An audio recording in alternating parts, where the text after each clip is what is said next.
नमस्कार। भारत के गंभीर अध्येताओं और विद्वानों के बीच में बहुत ही धर्म मीमांसा एक प्रकार से बहुत स्थापित और मान्य चैनल हो गया है, प्रसारण माध्यम।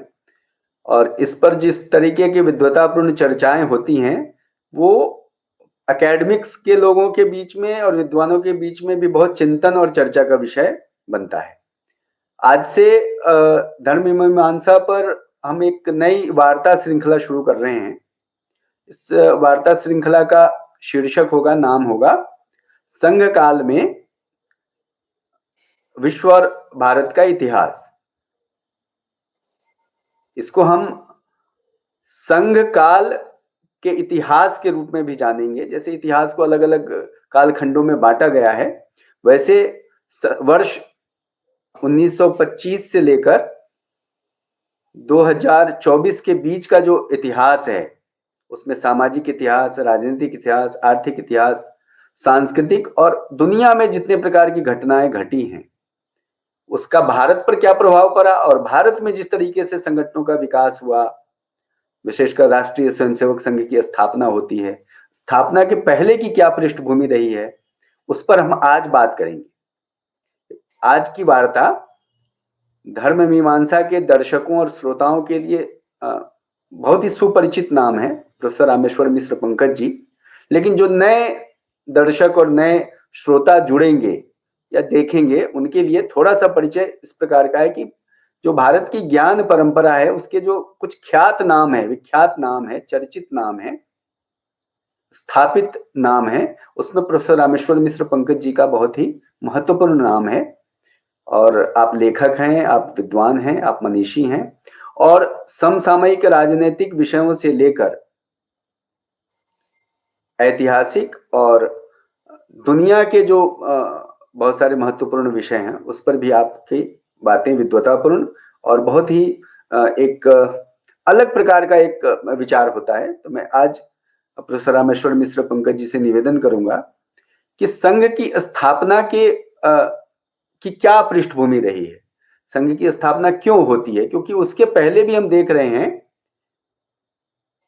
कि 19वीं शताब्दी के अंतिम दौर में अंग्रेजों के योजना से, उनके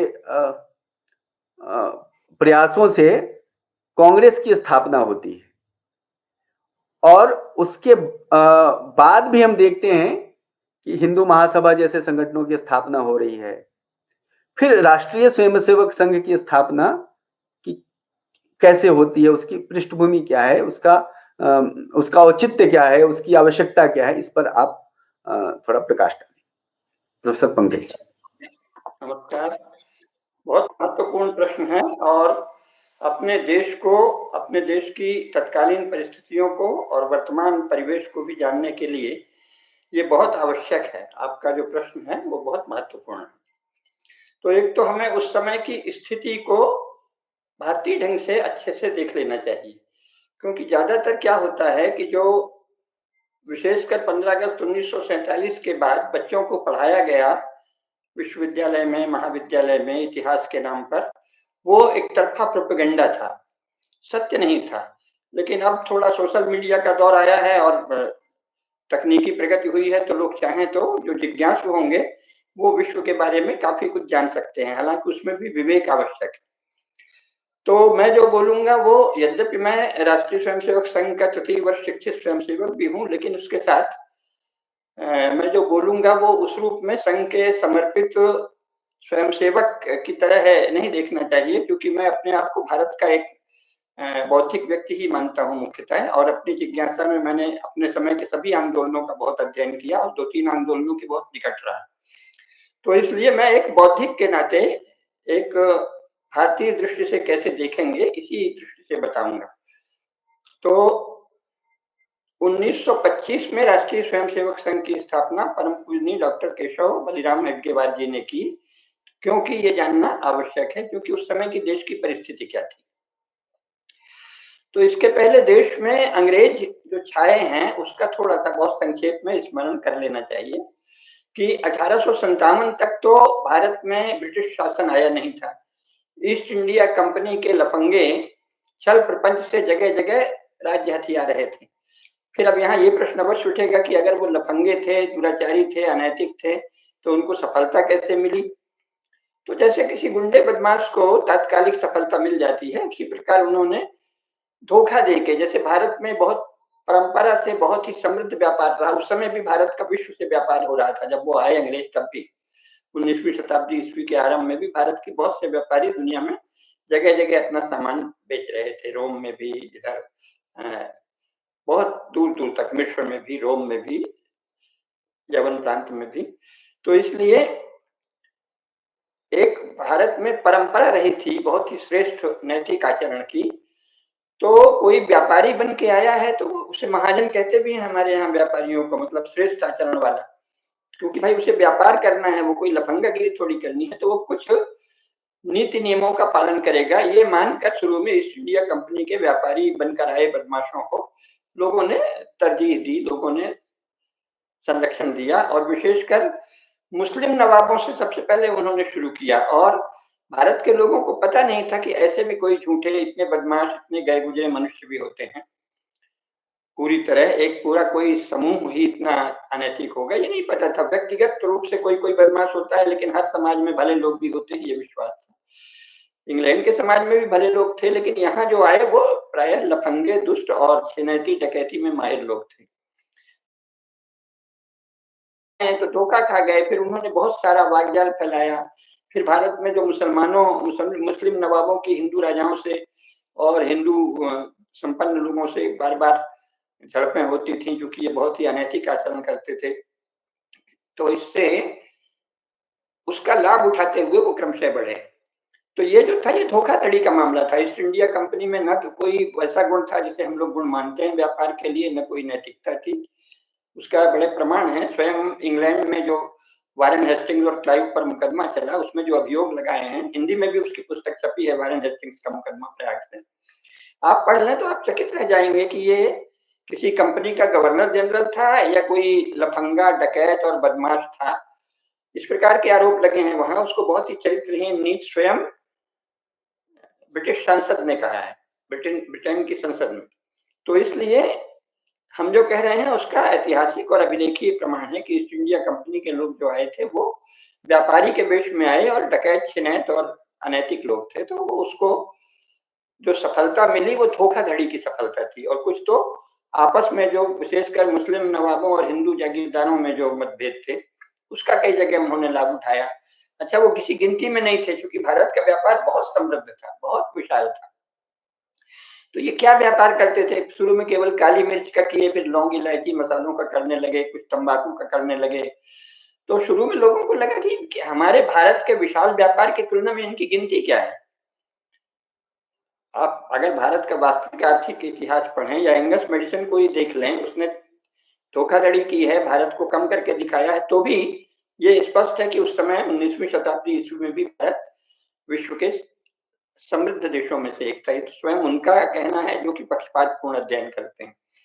तो इसलिए हमारे लोगों ने व्यापारियों को गुना नहीं, उनको, क्योंकि वो बहुत ही नगण्य थे, उनसे कई गुना बड़े-बड़े व्यापारी कई जगह हमारे यहाँ जगत सेठ थे, जिनका सारे संसार में व्यापार होता था। सूरत के एक बड़े प्रसिद्ध जगत सेठ थे, उन्होंने एक ही हुंडी से ईस्ट इंडिया कंपनी का सारा माल खरीद लिया। ये प्रसिद्ध है, स्वयं उन लोगों ने लिखा।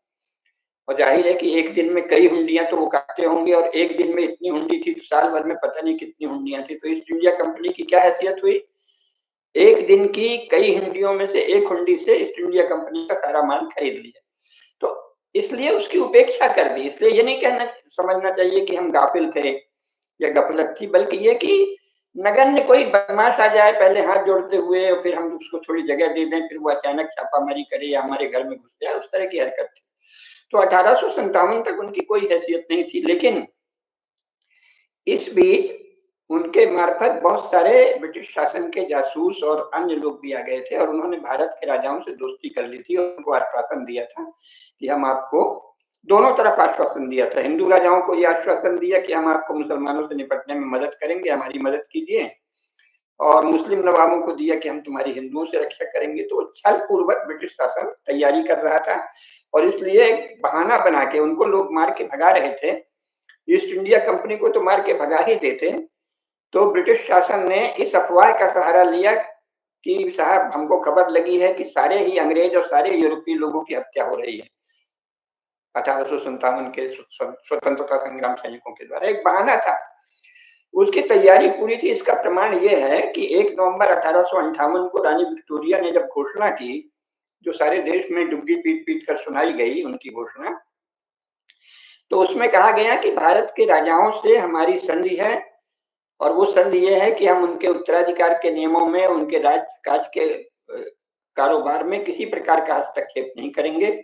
हम तो जो ईस्ट इंडिया कंपनी ने जो जागीरें हथियाई हैं, लगभग आधे भारत में हथिया चुके थे वो, तो हम उतने में ही सीमित रहेंगे और राजाओं से हमारी संधि ये है कि हम हिंदू राजाओं के सीमा में हस्तक्षेप नहीं करेंगे, उनके राजकाज के तरीके में हस्तक्षेप नहीं करेंगे और उत्तराधिकार की जो छल कंपनी करती थी कि उत्तराधिकारी तुमने गलत चुना है, शास्त्र विरुद्ध चुना है, जबरन बहुत सारे सहायक संधियां जो की थी छल पूर्वक, उन्होंने कहा कि अब हम ये सब नहीं करेंगे। तो इसका मतलब है कि भारतीय राजाओं से ब्रिटेन के शासन के द्वारा पहले ही संधि हो गई थी और उनको लग रहा था कि उत्पात होगा और फिर उस समय हम पहुंच जाएंगे। तो इस तरह वो आए थे। अब वो क्यों ऐसा हुआ, इस पे अगर जाएंगे तो पूरा समय इसी में निकल जाएगा, इसलिए हम उसके विस्तार में नहीं जाते। लेकिन ये बता दें कि उस समय दुनिया में कहीं भी नेशन स्टेट नहीं था और स्वयं इंग्लैंड 1857 में एक नेशन स्टेट नहीं बना था। वो एक राज्य था और वहां बहुत से राज्य थे। स्कॉटलैंड अलग था, आयरलैंड अलग था, वेल्स अलग था। स्वयं इंग्लैंड के भीतर प्रतिस्पर्धी राज्य थे जो कोशिश कर रहे थे कि हम कब्जा कर लें। तो ऐसा कुछ नहीं है कि वो कोई व्यवस्थित राज्य था और इंग्लैंड का राज्य उसी समय बन रहा था, क्योंकि यूरोप में पहला नेशन स्टेट 1871 में जर्मनी बना है, जो 300 रियासतों को जोड़कर पहली बार बना। जर्मनी में 300 रियासतें थी, उनको जोड़ के बिस्मार्क ने जर्मन नेशन स्टेट बनाया। दूसरा नेशन स्टेट इंग्लैंड बना है 1871 के बाद। तो सार ये है कि जो यहाँ आया वो भी नेशन नहीं आया, जो हम लोगों के यहाँ बाद की घटनाओं को अतीत में प्रक्षेपित कर देने का है। तो समझते हैं कि सदा से राष्ट्र रहे हैं, क्योंकि भारत वैदिक काल से एक प्राचीन राष्ट्र है। तो भारत के शिक्षित, आधुनिक शिक्षित हिंदुओं में अज्ञान इतना फैला दिया गया कि उनको, बहुत से लोगों को यह भ्रम है कि सारी दुनिया में सदा से राष्ट्र है। उन्हें ये पता ही नहीं है कि यूरोप में 1871 से पहले एक भी नेशन स्टेट नहीं था। अलग अलग जागीरें थी, जर्मनी में 300 थी, स्वयं छोटे थे, इंग्लैंड में 20 थी, अलग अलग। तो जो आ रहे थे वो राजा थे, जो कि उस समय दुनिया में फैलने की कोशिश कर रहे थे। जैसे नेपोलियन ने संपूर्ण यूरोप में फैलने की कोशिश की, तो वो उसका नेपोलियन यानी फ्रांस का ही सारे यूरोप में शासन हो जाता। जर्मनी ने कोशिश की कि हम सारे यूरोप में एकमात्र शासक हो जाएं। तो ऐसा चल रहा था 19वीं शताब्दी ईस्वी में कि अलग अलग राजा लोग यूरोप के संपूर्ण यूरोप पर कब्जे की कोशिश कर रहे थे और बाद में दुनिया में भी फैलने की कोशिश कर रहे थे। उस समय नेशन स्टेट कहीं नहीं था। भारत में जो राष्ट्र था उसकी अलग संरचना थी, उस पर अलग से जब राष्ट्र पर बात करेंगे तो कर लेंगे। तो इस प्रकार वो जो आया इंग्लैंड का राजा या इंग्लैंड का राज्य, वो छलपूर्वक आया। नंबर 1 पहली बार आया 1858 में, ये जानना चाहिए। 1858 में आने के बाद भी उनको लगातार भय बना रहा कि हम कभी भी फेंक दिए जाएंगे। इसके भी रिकॉर्ड हैं।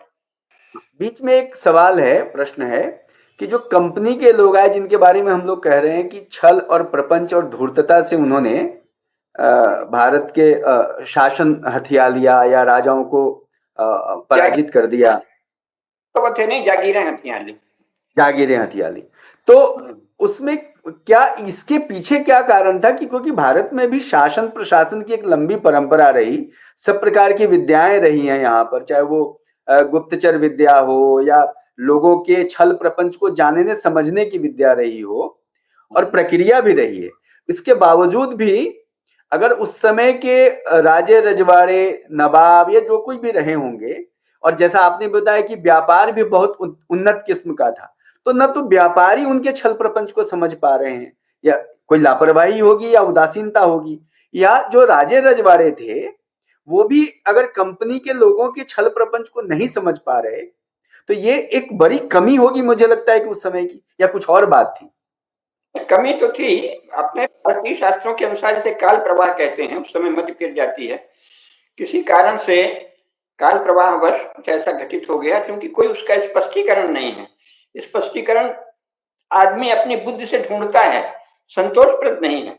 इसका संक्षेप में इसको एकदम दूसरी तरफ से देखें तो स्पष्ट होगा कि अगर इंग्लैंड के पास कोई बहुत अधिक बुद्धि थी उस समय, अगर हम मान लें कि किसी बुद्धि और किन्हीं गुणों से इंग्लैंड बढ़ा, तो आज तो टेक्नोलॉजी सबसे ज्यादा डेवलप है 1947 के बाद यूरोप में, और इंग्लैंड जहां का तहां मौजूद है और सिकुड़ता जा रहा है।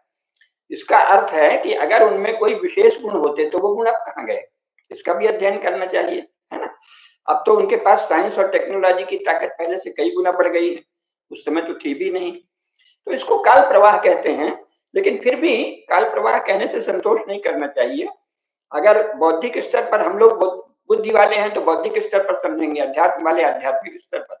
बौद्धिक स्तर पर यह है कि नंबर एक, पहली बात ये याद रखना चाहिए कि भारत, उस समय का भारत संपूर्ण यूरोप के बराबर था। वर्तमान भारत सोवियत संघ को हटा दें तो शेष यूरोप के बराबर आज भी है, जो बचा खुचा भारत। तो एक विशाल क्षेत्र है, जैसे यूरोप में तरह तरह के राज्य थे, भारत में भी तरह तरह के राज्य थे, और सब अपने को फैलाना चाह रहे थे। और फैलाने में शत्रु से संधि करना, या शत्रु का शत्रु हमारा मित्र होगा, ये बहुत पहले से राजनीति में लिखा था, हमारे शास्त्रों में भी। तो हिंदू राजाओं को लगा कि ये मुसलमान जो जागीरदार बन गए हैं कहीं, वो हमारे शत्रु हैं, इनका शत्रु अंग्रेज है। क्योंकि वस्तुतः है यूरोपीय लोग मुसलमानों से शत्रुता पूर्वक ही दुनिया में बढ़ रहे थे, जगह जगह उनकी पहली लड़ाई मुसलमानों से हुई, और फिर मदद भी उन्होंने मुसलमानों से ही ली जो उनके धोखे में आ गए उनसे। समुद्र में पहले मुसलमानों का ही डकैती का कारोबार था, उनसे लड़ते हुए ही अंग्रेज और दूसरे यूरोपीय आगे बढ़े हैं। तो हमारे राजाओं ने यह सोचा कि दुश्मन का दुश्मन मित्र होता है, उन्होंने तो इसमें सहायता दे दी। लेकिन फिर भी वो कमी तो है ही है, ये तो स्पष्टीकरण है ना। लेकिन आपको उस रूप में कमी तो संपूर्ण भारत के राजनेताओं में भी, राजनीति शास्त्रियों में भी, और बाकी लोगों में भी आज तक भी है ना, केवल अंग्रेजों के संदर्भ में क्यों सोचें। इस्लाम ने, इस्लाम को, अपने आप को इस्लाम का अनुयायी कहने वाले लोगों ने जितना अत्याचार किया है, अनीति की है, पाप किया है, बर्बरता की है, उसके प्रति ऐसी क्या कोई खास जागरूकता आज भी नहीं है। आज 2025 में भी क्या जागरूकता है, आधे लोग जागरूक हैं तो आधे उनके साथ हैं। तो है ना, एक समाज के रूप में इस्लाम मजहब की आड़ में लोग अमानुषिकता, अमानवीयता, क्रूरता, नृशंसता कर रहे हैं, इसका ठीक से संज्ञान कहाँ लिया हिंदू समाज में। तो मानना पड़ेगा कि हिंदू समाज के भीतर भी कुछ कमी आई है, विवेक की कमी, दृढ़ता की कमी, लालच की अधिकता, लोभ, राज्य लोभ के भय से भारत के राजाओं ने मुसलमानों के शत्रु समझकर अंग्रेजों की मदद की। संपन्न लोगों ने सोचा हमारा कारोबार बढ़ रहा है, जो महाजन थे उन्होंने तो जानबूझकर इनकी मदद की। उसका कारण प्रोफेसर कुसुमलता केडिया जी ने कई बार अपने भाषणों में बताया, पुस्तक में भी बताया है। आपने बहुत अच्छा प्रश्न किया। उसमें क्या था कि इन लोगों ने, सारे ही यूरोपियों ने, लेकिन अंग्रेजों ने विशेषकर अफ्रीका में भी और अमेरिका में, खासतौर से दक्षिण मध्य अमेरिका और दक्षिण अमेरिका में, उत्तरी अमेरिका में भी बहुत ज्यादा लूट की थी। सोने, चांदी, हीरे, जवाहरात इनको मिले थे, सबसे ज्यादा अफ्रीका में मिला और अमेरिका में मिला। और वो सोने चांदी को ये क्या करते, जानते नहीं थे ज्यादा। सोना चांदी लेके जब चले तो आधे से ज्यादा तो समुद्र में डूब गया, क्योंकि इनके पास छोटी छोटी नावें थी, बड़े बड़े जहाज भी इन्होंने भारत से ही जाने। तो और आपस में लड़ते थे, स्पेन ने पुर्तगाल को छीन लिया, फिर स्पेन और अंग्रेजों में लड़ाई हुई, पुर्तगालियों और डचों में लड़ाई हुई, आपस में यूरोपीय भी एक दूसरे से छीनना, जब्ती, डकैती, लूट करते थे। लेकिन भारत के व्यापारियों को ये हुआ कि यहाँ का माल बहुत प्रसिद्ध था, क्योंकि इसके पहले इंग्लैंड एक तरह से भूखे नंगे और लुच्चों का इलाका था सारा यूरोप, क्योंकि ठंडी में कपड़े नहीं थे, केवल ऊन होता था, ऊन के कपड़े बनते थे, कच्चा मांस खाते थे, फिर थोड़ा बहुत पका लेते थे जिनके पास आग, क्योंकि वहां के जंगल भी बड़े कड़े हैं, लकड़ी लाना भी एक कठिन काम, बर्फीला इलाका है, दलदली इलाका था। ये बिजली तो बाद में आई है ना, 20वीं शताब्दी ईस्वी में ही बिजली ठीक से हुई है, 19वीं में आविष्कार हुआ है। तो उसके पहले ठंडी, एक तो पूरा ठंडा सर्द इलाका, फिर कच्चा मांस खाना, किसी किसी को पका, कपड़े कुछ नहीं, ऊनी कपड़े धनियों के पास होते थे, गरीबों को वो अपना उतारण देते थे। धनी लोग भी साल में दो से तीन कपड़े से ज्यादा नहीं रख पाते थे, बहुत कपड़े कमी थी। तो भारत में जब उनका संपर्क आया, 7वीं शताब्दी से ही आने लगे थे, तो यहाँ देखा, अरे बाप रे, यहाँ तो मसाला है। काली मिर्च का क्यों व्यापार हुआ? उससे जानिए ना, काली मिर्च स्वाद को बढ़ा देती है। फिर और मसाले मिल गए, इलायची, तेज पत्ता, हींग, सारा। तो उनके लिए तो नया संसार खुल गया ना। इस नए संसार का जो लोग आते थे, सारा यूरोप तो जानता नहीं था, जो आते थे उनको बिक्री का बहुत बढ़िया अवसर मिला ना। काली मिर्च यहाँ से जिस दाम में लेंगे उससे 1000 गुना दाम में वहां बेच रहे हैं। अच्छा, तो ये तो उनका लाभ हुआ। अब भारत के व्यापारी क्यों करते थे? इनके पास तब तक पैसे नहीं थे, यूरोपियंस के पास, बहुत बाद में हुए हैं, क्योंकि वो तो एडम स्मिथ ने भी वेल्थ ऑफ नेशंस बाद में लिखा है ना, भारत से लूट के बाद। इसके पहले तो वहां कोई अर्थशास्त्र पर पुस्तक ही नहीं है, उसको फादर ऑफ इकोनॉमिक्स कहा जाता है। तो वो यहाँ माने 19वीं शताब्दी में इनका फादर हुआ है, इसके पहले इकोनॉमिक्स ही नहीं। तो उनके पास धन वन का कुछ भी पता नहीं, टकसाल भी पहली बार इन्होंने भारत में ही देखा, ये सब रिकॉर्ड है। तो यहाँ वो क्या करते थे, सोने के एवज में सामान खरीदते थे। अच्छा, सोना वहां से अकूत लाए थे, इसीलिए यूरोपीय की पुस्तकों में लिखा है और भारत में भी जो जानकार है उन्होंने लिखा है कि सारा सोना दुनिया भर से आके इसी भारत के समुद्र में, जन समुद्र में डूब जाता था। अकूत सोना आया है। ये तो मूर्खों ने सोने की चिड़िया और निरर्थक बात कह दी। सोने की चिड़िया नहीं है, तो सोने का समुद्र और सोने का पर्वत है, हिमालय है भारत। बहुत सोना था उस समय, आज भी बहुत है, लोग घरों में रखे हैं, हालांकि काफी गरीबी आई। तो सोने के बदले में सामान देते थे भारत के व्यापारी। अपने देश के हिसाब से थोड़ा ही से मुनाफा कमाते थे, लेकिन सोना मिल जाता था। अभी तो मध्य प्रदेश भोपाल में सामान्य सिपाही किस्म के व्यक्ति के पास 52 किलो सोना मिला है। तो इंग्लैंड की संसद में बहस है कि हमारा सारा सोना तो भारत में चला जा रहा है। ये क्या है कि जो अब बाद में, वो उस पर बाद में आएंगे, कि जो फ्रीडम फाइटिंग के नाम से आंदोलन चला, उसमें यूरोप में वातावरण ऐसा था कि आप अपना पक्ष रखो तो आपके प्रति सहानुभूति हो जाएगी। तो हमारे जो अंग्रेजी पढ़े लिखे नेता हैं, इन्होंने बढ़ चढ़ के बहुत रखा है, ऐसा लगता है जैसे सारा देश लूट ले गए। अरे उनकी लूटने की हैसियत ही नहीं थी। जब इंग्लैंड यहाँ से गया था तो उस पर हमारा कर्ज था उनके हिसाब से, जबकि वो सारा हिसाब गड़बड़ करते थे, अपनी सेनाओं का खर्च भारत के मध्य में डालते थे सब, फिर भी उनके ऊपर भारत का कर्ज था। हमारे तो सरकारों ने वसूला ही नहीं, क्योंकि उन्हीं का दलाल आदमी यहाँ प्रधानमंत्री बना। खैर, तो मुख्य बात यह है कि उस सोने के लालच में भारत के व्यापारियों ने सोचा, अच्छे बेवकूफ है, सोना मिल रहा है, इनसे किए रहो। ये ध्यान ही नहीं दिया कि और क्या कर रहे हैं। तो ये कमी है। तो व्यापारियों को सोने का, जवाहरात का लोभ, राजाओं को राज्य विस्तार का लोभ और शत्रु को पटकने का लोभ, इस लोभ से वो आए। तो कमी क्या थी? लोभ की, है ना। भारत में होता रहता है, सदा बढ़ता रहता है। उस समय लोभ बहुत बढ़ गया था, काफी समृद्ध थे, और जितना ही धन आ रहा था उतना ही लोभ और बढ़ रहा था। सोना आ रहा है, सोना आ रहा है, तो लोभ के कारण इन्होंने दिया। खैर, तो मुख्य बात यह है कि 1858 में पहली बार ब्रिटिश महारानी ने कहा भी कि आज से मेरा भतीजा भारत का पहला वायसराय होगा। अच्छा, भारत भी इन लोगों की, देखिए, इंग्लैंड की और सारे यूरोप के लोगों की झूठ बोलने की बहुत बहुत आदत है। दिक्कत यह है कि भारत के अधिकांश हिंदू वर्तमान में शिक्षा के कमी से ये सब जानते ही नहीं है। वो तो सोचते हैं अंग्रेजी में लिखा है, बड़ा प्रमाण है। अंग्रेजी में साइंस को छोड़ के ज्यादातर राइटिंग झूठ का प्रोपेगेंडा होती है, अतिरंजना होती है, बहुत असत्य बोलते हैं।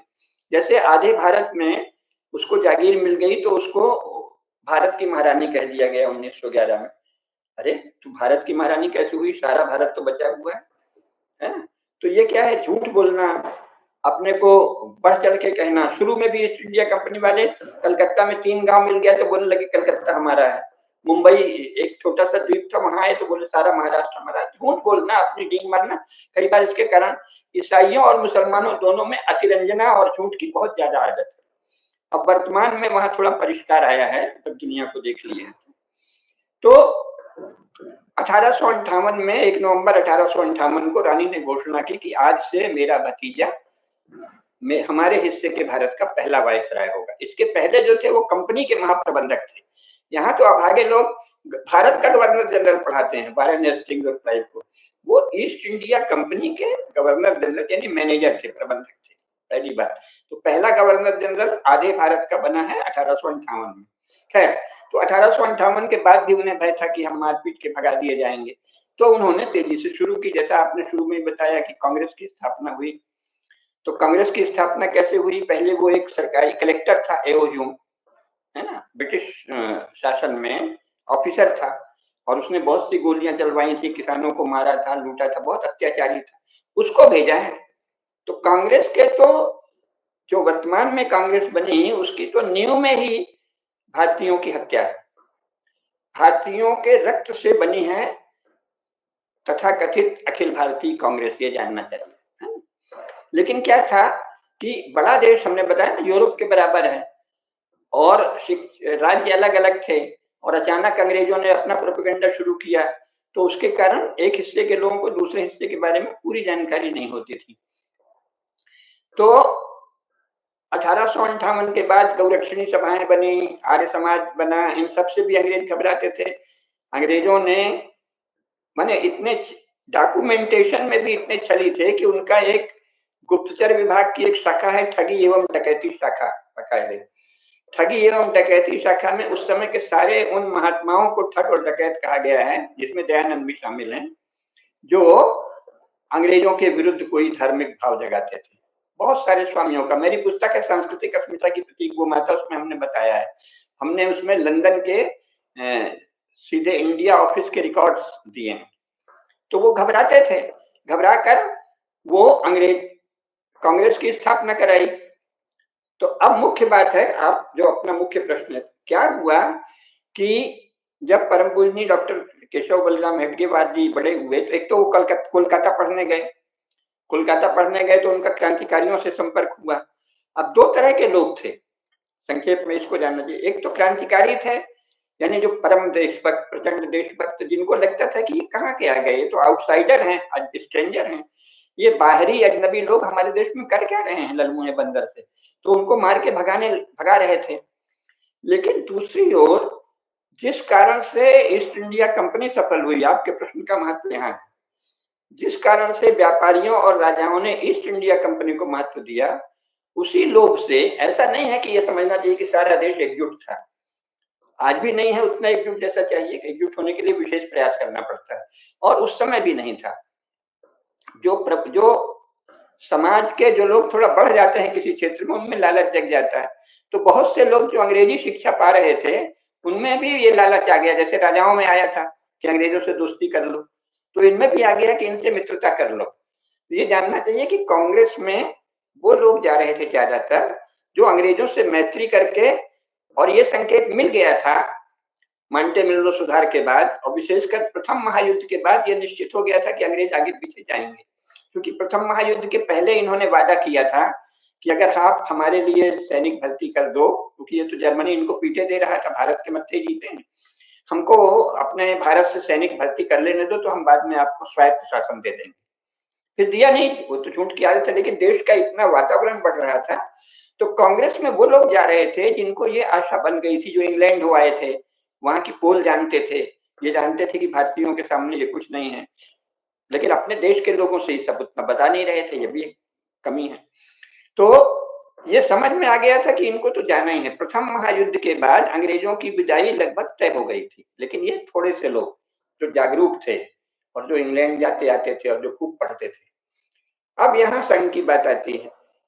डॉक्टर केशवराव बलराम हेडगेवार ने क्रांतिकारियों को देखा, लेकिन ये भी देखा कि स्टैंडिंग आर्मी जब से बन गई, पहली बार एक स्टैंडिंग आर्मी बनी, नहीं तो पहले ऐसा होता क्षत्रिय अपने अपने घरों में रह रहे हैं, जब राजा ने आह्वान किया तो सैनिक बन के चल पड़े, और अलग अलग राजाओं की सेना, लेकिन इन्होंने भारतीयों को लेकर ही एक स्टैंडिंग आर्मी बना दी थी, यानी स्वयं हिंदू, मुख्यतः उसमें हिंदू ज्यादा थे। सबसे पहले तो जो रॉयल बंगाल आर्मी बनी, उसमें पूर्वी उत्तर प्रदेश के ब्राह्मण सबसे अधिक थे, है ना, बाद में ठाकुर और दूसरी जातियों के लोग भी लिए गए।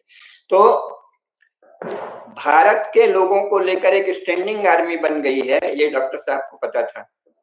स्टैंडिंग आर्मी के सामने क्रांतिकारी कितने भी देशभक्त हों, कुल मिला के कितने, उस समय की एक बैठकों का हवाला है क्रांतिकारियों की, सारे देश में माउजर पिस्तौल कितने थे, शायद मुश्किल से 7 या 8 हजार, सारे क्रांतिकारियों को मिला के सबका हिसाब होता था। और ये स्टैंडिंग आर्मी क्या है, इसके पास देश भर में कई लाख सैनिक बना लिए इन्होंने। तो कई लाख सशस्त्र सैनिक जो खुल के सैनिक हैं, और कानून बना दिया आर्म्स एक्ट। अंग्रेजों ने बड़ी चालाकी से कब्जा शुरू किया ना, जहां मौका मिला। इंडियन आर्म्स एक्ट के बाद आप छिप कर तो भले रख लें, कानूनन आप हथियार नहीं रख सकते बिना अंग्रेजों की अनुमति के। तो डॉक्टर साहब को ये पता चल गया कि क्रांतिकारी बहुत ही महान है, देशभक्त हैं, अद्भुत तपस्वी हैं, लेकिन ये अंग्रेजों का मुकाबला इसलिए नहीं कर पाएंगे कि मुकाबला अंग्रेजों से नहीं है ना, मुकाबला तो भारत के सैनिकों से है, जो वीर हैं, जो जन्मजात योद्धा हैं, हजारों साल से महाभारत के पहले से भी युद्ध करते रहे। तो क्रांतिकारियों को लड़ना अंग्रेजों से थोड़ी पड़ता था। और क्रांतिकारी भी ये जानते थे कि हम टाक के मार दो अंग्रेज को, इसीलिए मारते थे। लेकिन उन्होंने ऐसे यहाँ जो आर्मी कर ली थी, तो उनको पकड़ने तो भारत के सिपाही जाते थे ना, भारत के दरोगा, भारत के पुलिस, भारत की सेना, जो भारत के हिंदू ज्यादातर थे, हिंदू सैनिक, हिंदू सिपाही। तो इसलिए ये लग गया था कि क्रांतिकारी तो इस तरह से जीत नहीं पाएंगे, भले कितने भी देशभक्त।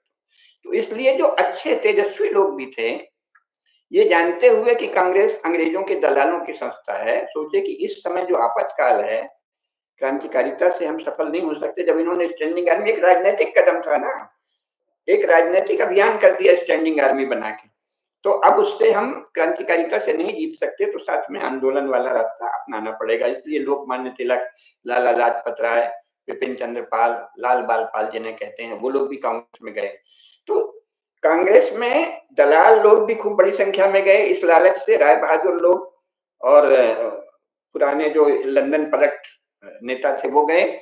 जो कांग्रेस की ठंडी धारा है उसमें ज्यादातर अंग्रेजों के मित्र और दलाल गए, लेकिन देशभक्त तेजस्वी लोग भी गए, ये सोच के कि क्रांतिकारियों के मत्थे तो इनको भगाया नहीं जा सकेगा, तो पहले चरण में आपको शांतिपूर्वक एक बड़ा मंच चाहिए।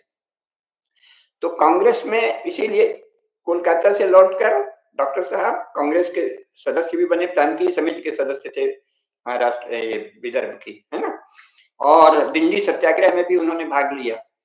अब इन सब में भाग लेकर उन्होंने ये देखा कि एक तो बहुत स्पष्ट था कि अंग्रेजों को जाना पड़ेगा, ये सब लोग जान गए थे, टॉप के जो लोग थे। ये भारत में पढ़ाया नहीं जाता जो गलत इतिहास, सच्चा इतिहास पढ़ाएं।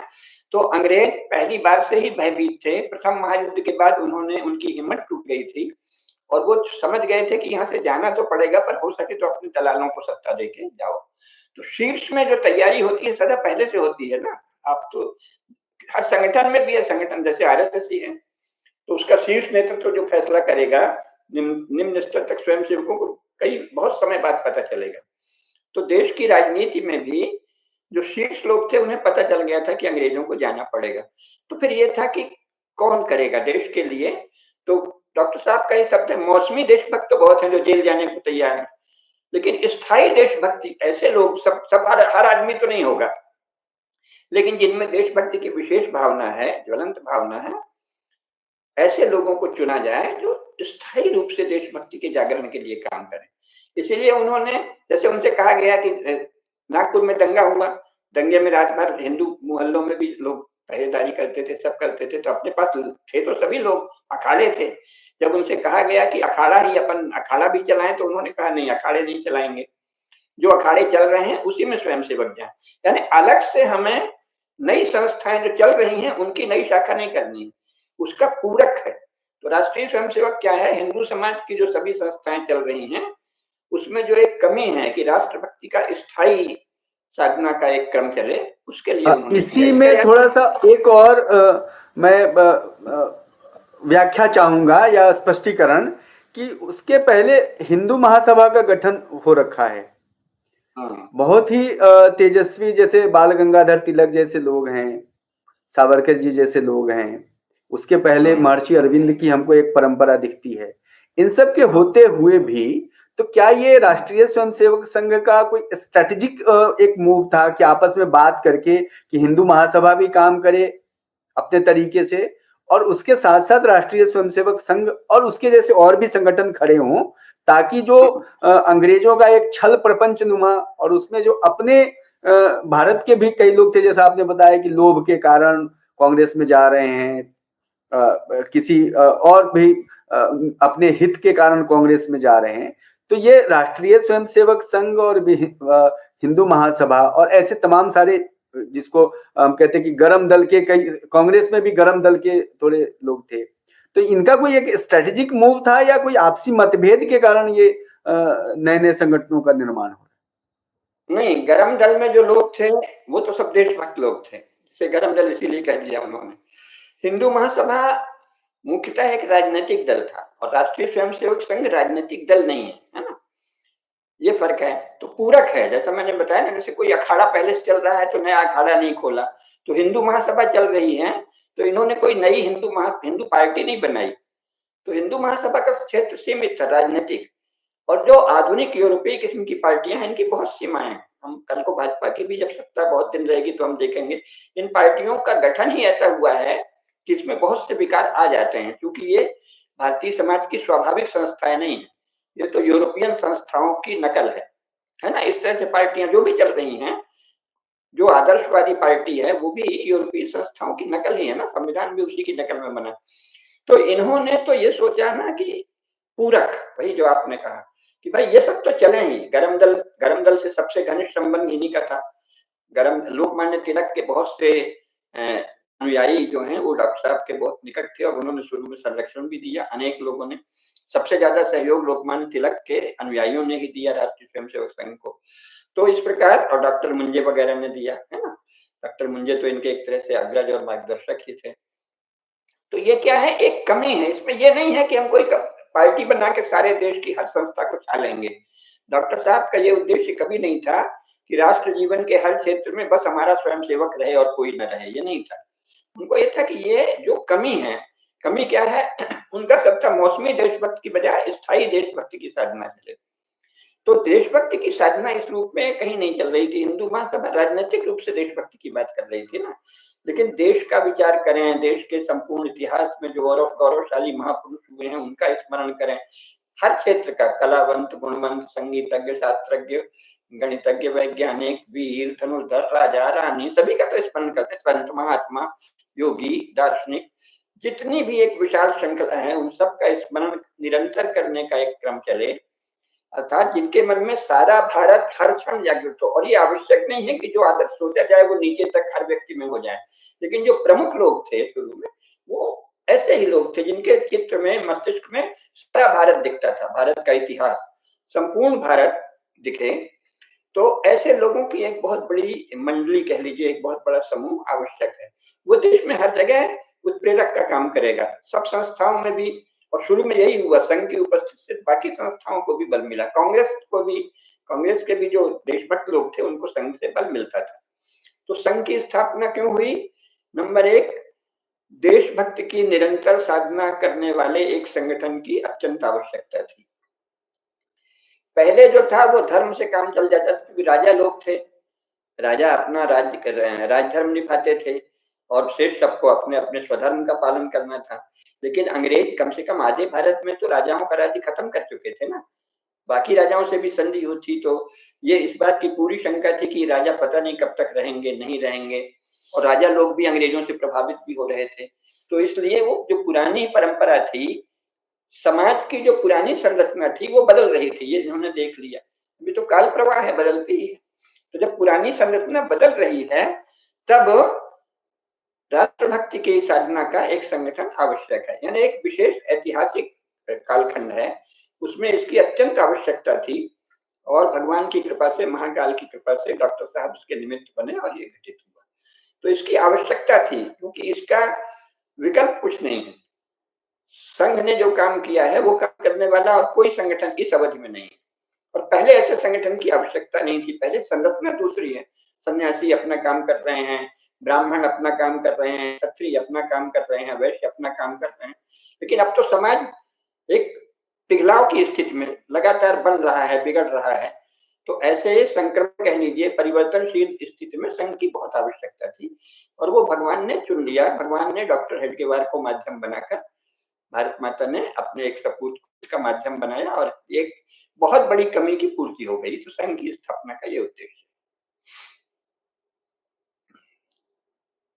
एक सवाल इसमें और जुड़ता है कि उस समय के तत्कालीन या समकालीन समय में कौन से ऐसे संगठन और लोग थे, जैसा कुछ उल्लेख आपने किया, पर थोड़ा सा इसको और विस्तार देने की जरूरत होगी, जो राष्ट्रीय स्वयंसेवक संघ की धारा को, उसके उस संगठन को और सुदृढ़ होता हुआ देखना चाह रहे थे, विस्तृत होना हुआ देखता चाह रहे थे, और डॉक्टर हेडगेवार जी को मदद करने की स्थिति में थे? और कौन ऐसे लोग उसमें, राजनीतिक धारा के लोग भी हो सकते हैं, सामाजिक धारा के लोग भी हो सकते हैं, और एक उस समय की जो संत परंपरा है, उनकी क्या दृष्टि और उनका क्या था संघ के को, वो अपने तरीके का संगठन बन जाए, छोड़ देना चाहते थे, किसी प्रकार का आशीर्वाद भी था, सहयोग भी था? तो कौन लोग और कौन संगठन उनके विरोध में थे, और कौन लोग और कौन संगठन डॉक्टर हेडगेवार जी के या राष्ट्रीय स्वयंसेवक संघ के साथ खड़े थे? इस पर थोड़ा सा प्रकाश। पहली बात तो ये है कि बहुत अच्छा प्रश्न है आपका। सबसे ज्यादा सहयोग उनको कांग्रेस के जो देशभक्त नेता थे वो दे रहे थे। कांग्रेस में जैसे हमने बताया ना, स्टैंडिंग आर्मी बन गई भारत में अलग से हिंदुओं की, मुख्यतः हिंदुओं की, नाम मात्र को मुसलमान भी थे, तो अपने ही सैनिक सामने हैं, उनसे क्रांतिकारी हमारे युवक युवतियां युद्ध करें, सशस्त्र युद्ध, इसको सब लोग समझ लिए थे कि ये तरीका अच्छा नहीं है, हमारे बहादुर लड़के लड़कियां मारे जाएंगे और हमारे ही बच्चों के द्वारा मारे जाएंगे। तो इसलिए एकमात्र उपाय है, दलाल भी जा रहे थे कांग्रेस में, लेकिन देशभक्त लोग भी कांग्रेस में इस हिसाब से जा रहे थे कि धीरे धीरे अंग्रेजों को यहाँ से भगा देंगे, है ना। तो ऐसे लोग जो देशभक्ति की भावना से कांग्रेस में गए थे, जिनके संस्कार हिंदू थे, राष्ट्रभक्ति के थे, धर्म के थे, सभी धर्मनिष्ठ कांग्रेसी और सभी धर्मनिष्ठ सदगृहस्थ राष्ट्रीय स्वयंसेवक संघ को सहायता दे रहे थे। लेकिन ये जानना चाहिए कि आज का संघ नहीं था, धीरे धीरे बढ़ रहा था, सारा देश एकदम से नहीं जान रहा था। लेकिन इसका रिकॉर्ड है। सबसे महत्वपूर्ण तो स्वयं डॉक्टर साहब के समय जो रहे हैं नाहा पालकर, उन्होंने पहले डॉक्टर हेडगेवार की जीवनी, पहली प्रामाणिक जीवनी लिखी है। उसको पढ़ने से पता चलता है कि जहां भी वो जाते थे, जिनसे भी संपर्क होता था, और संघ के स्वयंसेवक भी, संघ के स्वयंसेवक जो देशभक्ति से भरे हुए, अच्छे, स्वस्थ, तेजस्वी, चरित्रवान युवक, जिनका चरित्र बहुत उज्जवल है, जहां जाते थे सबके मन में भाव उमड़ता था कि अरे हमारे हमारे घर के बच्चे इतना काम कर रहे हैं, और अपने घर का कोई बच्चा संघ से जुड़ जाए तो वो सोचते थे बहुत अच्छा, एक बच्चा इस काम में चला जाए। जो हमारी संयुक्त परिवार व्यवस्था थी, उसमें कांग्रेस को भी आंदोलन के बहुत से सैनिक लोगों ने दिए कि चलो एक लड़का अंग्रेजों के विरुद्ध जेल चला जाए, और बहुत से लोगों ने, ये जो संयुक्त परिवार है हिंदू समाज का, उससे कांग्रेस को भी बल मिला और राष्ट्रीय स्वयंसेवक संघ को भी बल मिला। और जो धर्मनिष्ठ सदगृहस्थ थे, वो जहां संपर्क होता था वो सब, क्योंकि ये काम ऐसा है, आपने संपर्क किया, संपर्क में आए और उनका भाव उमड़ पड़ता था। तो देशभक्ति के संस्कार, धर्म के संस्कार हिंदू समाज में, उसका आशीर्वाद संघ को मिल रहा था, है ना।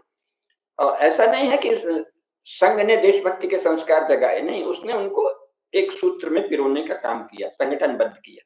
देशभक्ति के संस्कार पहले से थे, धर्म के संस्कार पहले से थे, अनादिकाल से हिंदू समाज में है, लेकिन उस कालखंड में उसको एक विशेष ढंग से सूत्रबद्ध करने की विशेष आवश्यकता थी। तो इनको सहायता मिली सबसे ज्यादा कांग्रेस के देशभक्त लोगों से, सदगृहस्थों से। संतों में जिनसे भी संपर्क आया, उन सब ने सहायता की, क्योंकि वो तो बात ही ऐसी है, जैसे ही कोई सुनेगा तो हर संत जानता है कि धर्म की रक्षा तो तभी होगी जब देश की रक्षा होगी, राष्ट्र की रक्षा होगी। तो इसलिए जो भी अच्छे श्रेष्ठ संत थे, तपस्वी संत थे, सबका आशीर्वाद मिला।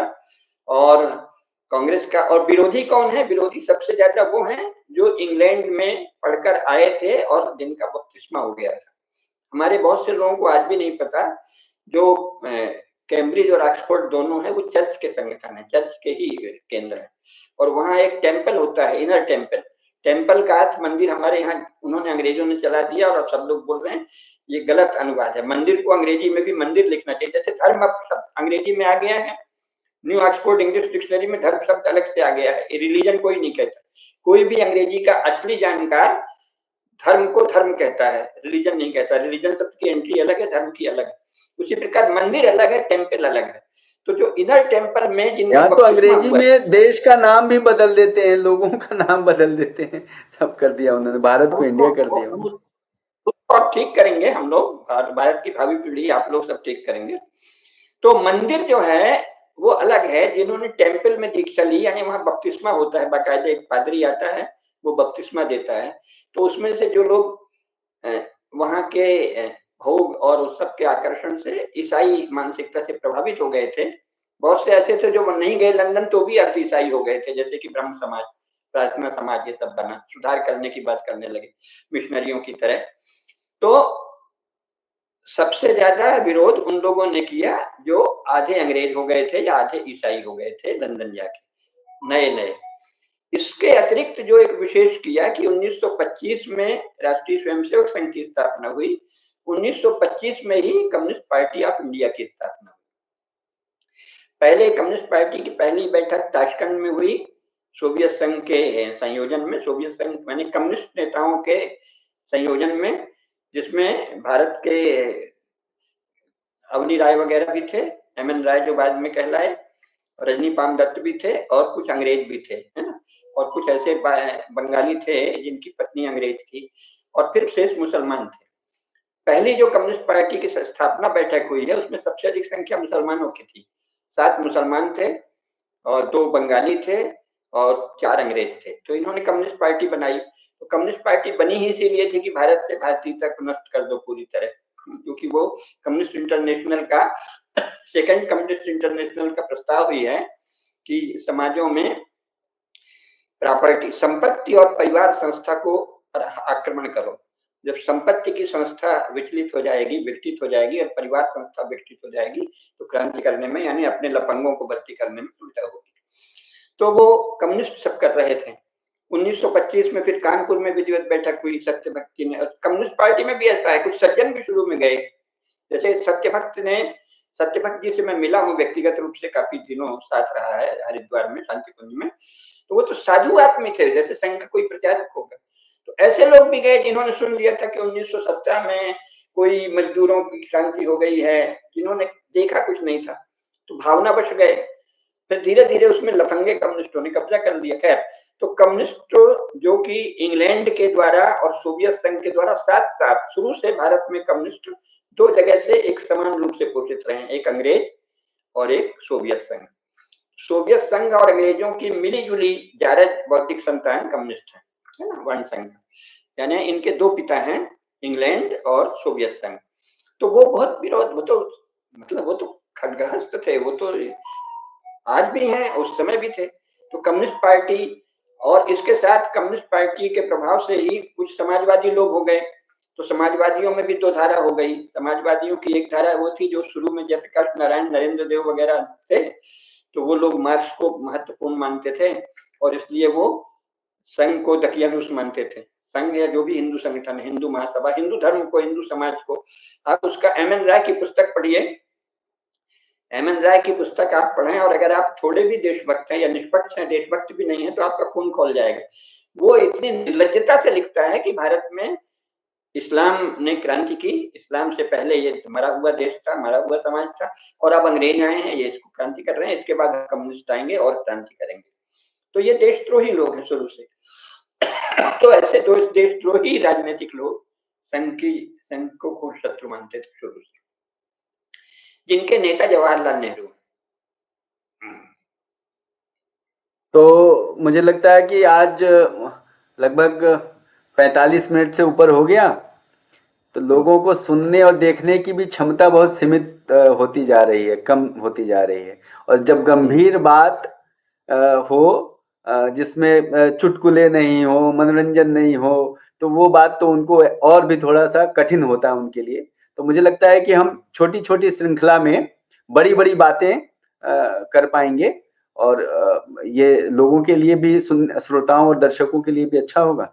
तो आज की वार्ता को हम इसी के साथ पूरा करते हैं, और अगली वार्ता, अगले श्रृंखला में हम आपसे ये जानना चाहेंगे कि क्या राष्ट्रीय स्वयंसेवक संघ की स्थापना और उसके विस्तार और विकास में कोई दुनिया की और कोई शक्ति थी? जैसे बहुत तरह के आरोप लगाए जाते हैं कि जर्मनी के साथ ये संघ के लोग तो ये हिटलरवादी है, और इनका संचालन और इनकी दृष्टि, और खास करके जब राष्ट्रवाद की बात आती है तभी वो हिटलर और जर्मनी के राष्ट्रवाद के साथ जोड़ते हैं। तो अगली चर्चा में इस पर भी थोड़ा हम जानना चाहेंगे कि क्या दुनिया की कोई और शक्तियां थी जो राष्ट्रीय स्वयंसेवक संघ की धारा को आगे बढ़ाना चाहती थी किसी भी कारण से, चाहे वो अंग्रेजों के खिलाफ होंगे या राष्ट्रीय स्वयंसेवक संघ के राष्ट्रवाद और देशभक्ति के नाम पर उनका समर्थन करते होंगे।